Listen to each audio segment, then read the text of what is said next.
Volete la ricetta delle rame di Napoli? Mettete un like sotto a questo video e iscrivetevi al mio canale. Due gesti molto semplici per voi, ma di fondamentale importanza per me. E adesso, realizziamoli insieme!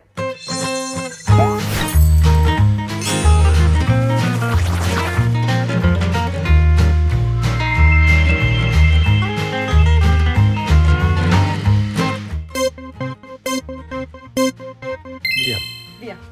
Come prima cosa versiamo in un recipiente tutti gli ingredienti secchi, ovvero 250 g di farina per dolci, 100 g di zucchero, 70 g di cacao amaro in polvere, un cucchiaino di cannella, un cucchiaino di crema tartaro che è un sostituto del lievito chimico, scorza grattugiata di un'arancia e 4 chiodi di garofano schiacciati bene.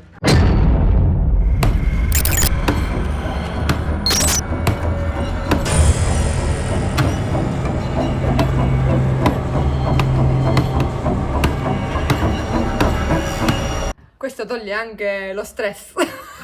Mescoliamo bene, mettiamo di lato e misceliamo gli ingredienti liquidi, ovvero 50 g di margarina 100% vegetale ammorbidita a temperatura ambiente, un cucchiaino di sciroppo d'agave e 200 ml di bevanda vegetale tiepida. Io ad esempio ho utilizzato il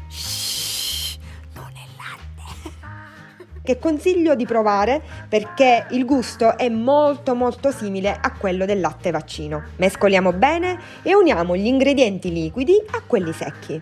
Amalgamiamo bene il tutto e voilà! L'impasto si presenta così. Deve essere facile da modellare.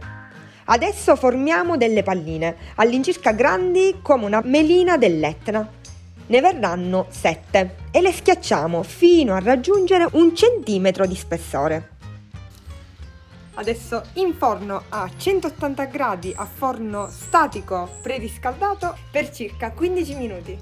Nel frattempo sciogliamo circa 200 g di cioccolato fondente. Una volta raffreddate le rame, mettiamo circa un cucchiaino di marmellata di arance su ogni rama e ricopriamo con un cucchiaino colmo di cioccolato fondente.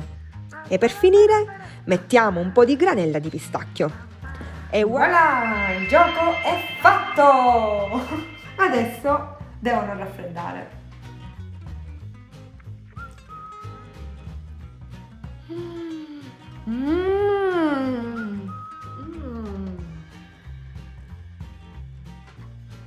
Ci vediamo al prossimo tutorial. Ciao!